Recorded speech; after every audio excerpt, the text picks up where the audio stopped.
Hello, this is a Honda B18 engine I recently bought sight unseen off the internet, and in this video we're going to find out if I've been ripped off or not.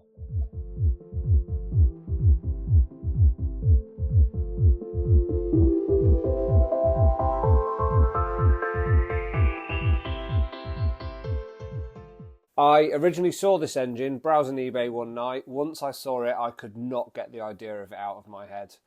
According to the ad, it's the ultimate B18 engine. It supposedly has high compression pistons, forged conrods, loads of custom headwork, dart and liners, and even a forged crankshaft, which sounds like an absolute dream, right?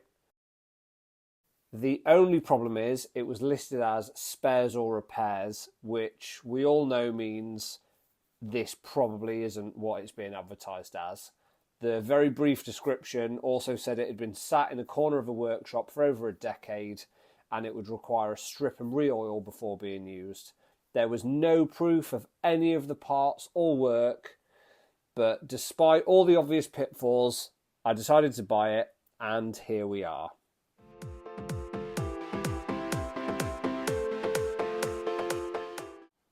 So let's see what's in here. Right, that all looks really good to me, nice and clean. This engine should have custom cams in it. Everything looks really good. Those camshafts don't look like they've got loads of wear on them, so far so good. Let's have a look down the ports. So in here, this is a little borehole snake camera. We can have a look in there. Bit of corrosion there. I'm sure we can clean that out easy enough. I'm not too worried as it's the exhaust port. There's going to be stuff coming out of there anyway. So hopefully none of that's gone in and we don't have any problems in the cylinders.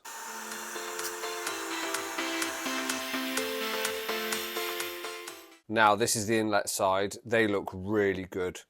So we can tell here loads of material's been taken away. The copy and paste write-up text that I got from the original advert said that this engine had loads of headwork and it was all done with a flow bench. And this does look legit now. That looks real to me. I can see where all those faces and stuff are new. They look like the bigger valves. That again all looks absolutely brand new.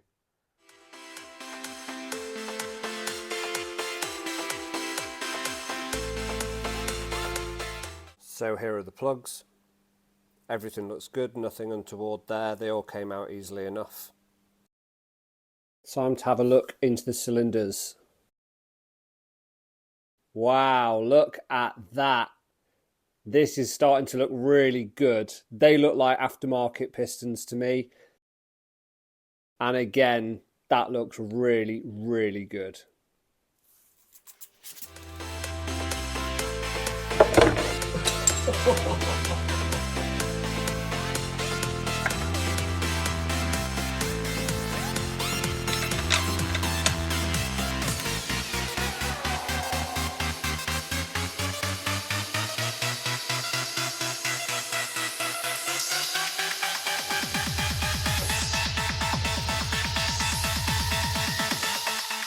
So this is the oil pan with no baffles. So I'm going to get some baffles and a new gasket.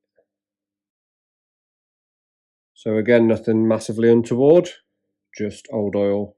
Obviously we'll clean that off. It looks darker than it is really. It's still quite golden in a lot of places. And this is really what I was hoping to see. So this is supposed to have an eagle crank in it. Now it's also supposed to have dart and liners, but I don't know if there's any way to check that. So I'm just going to trust that it does. I like the fact that there's some oil in there because I want some oil to go down the bores.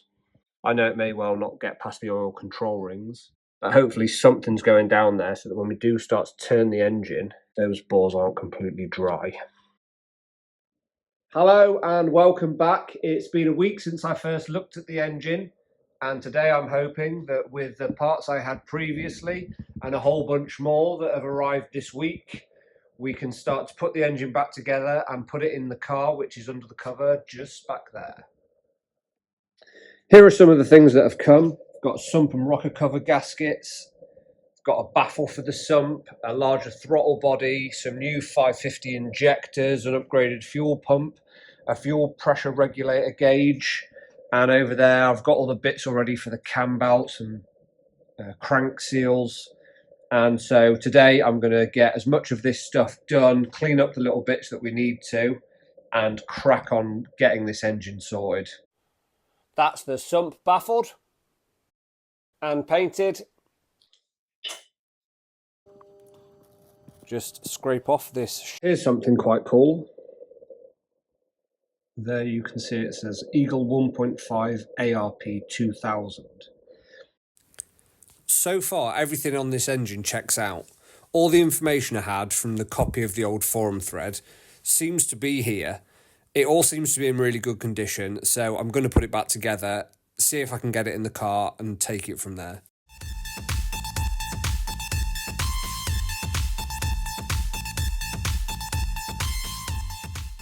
The baffled and painted sump.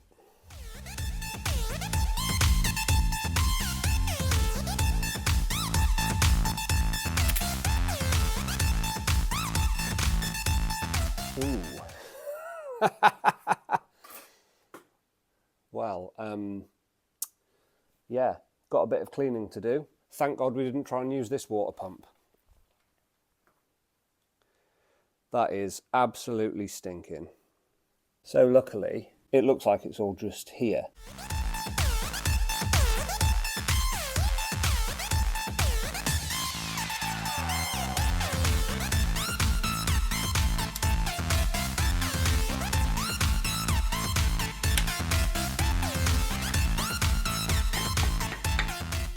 New crank seal installed. New water pump.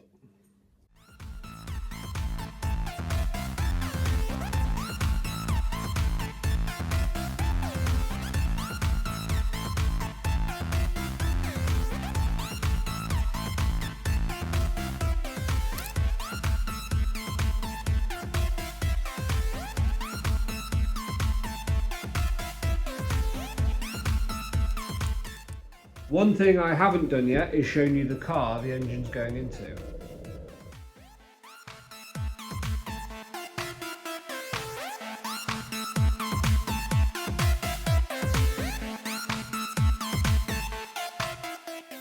This is the current engine. It's the original engine.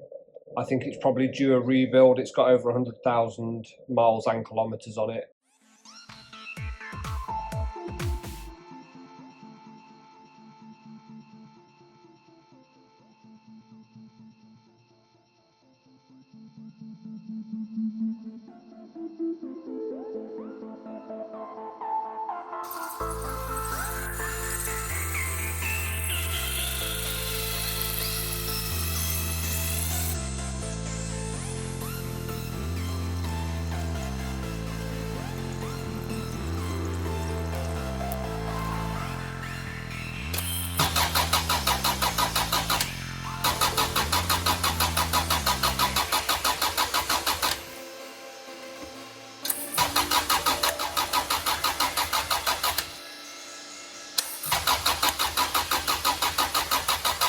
We were looking for high compression, and with those compression test results, I think we've got it. One last job to do, sort the bracket for the throttle cable to suit the larger 70mm throttle body. It's bolted onto the standard inlet manifold, which was enlarged by my nephew. It's fed air by a Tegiwa ultimate intake with a massive air filter on it. Fueling is done by 550 injectors, fed by a Walbro pump, controlled by an AEM FPR and mounted on an AEM rail. The exhaust manifold is an SRS Toda replica, which goes into a Skunk 2 mega power system.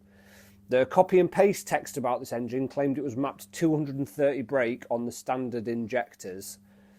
Hopefully right now I can get it started, and then we can look at getting it mapped, all going well, and take it from there. Here goes nothing.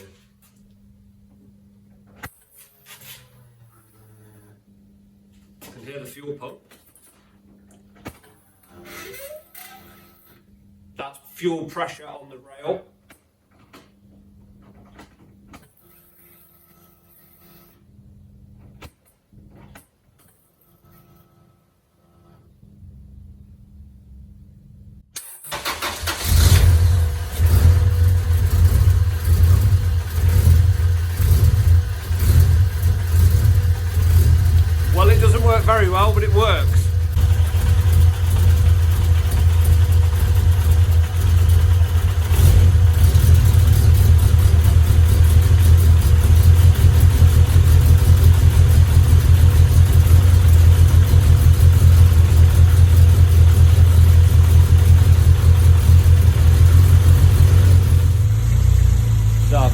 5 or 10 minutes. It is now ticking over quite nicely.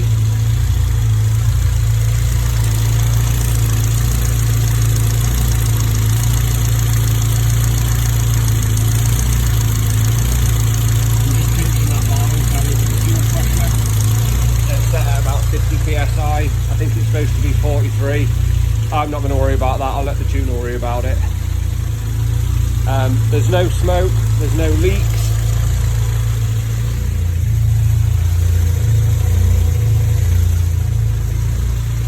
It all looks pretty good. So I'm just going to shut it off now and check. So it's up to operating temperature. DC2s always seem to sit there. And it's ticking over nicely, which I've never had before because my other throttle body wasn't very good. So yeah, happy enough. I'm here with 40 minutes to go. Had a nightmare this morning. I had the wrong throttle position sensor sent. I got a K series instead of a B series, so I had to stop on the way and sort that out. I should have said at the start that this car is using the Javelin Sprint series, and this was the only tuning slot that I could get available before the final round of the season, which is in 2 days. So fingers crossed, I'm going to get it mapped here and then see what it can do around Alton Park. Well, it turns out the ECU I bought off eBay, which was listed as brand new, isn't new, and it's actually locked. We're seeing if there's a way around it at the moment. Unfortunately, we couldn't get the car mapped yesterday. The ECU, despite being advertised and sold as new, is actually not new, and the ECU is locked. I don't know too much more about it. I don't know much about these ECUs. I'm unsure if I'm going to have to buy another one or what we're going to do, but right now I'm going to leave this here. I hope you liked it. Please like and subscribe. In fact, you should subscribe because there'll be another video when I finally get this car mapped and we'll be able to see what it can do.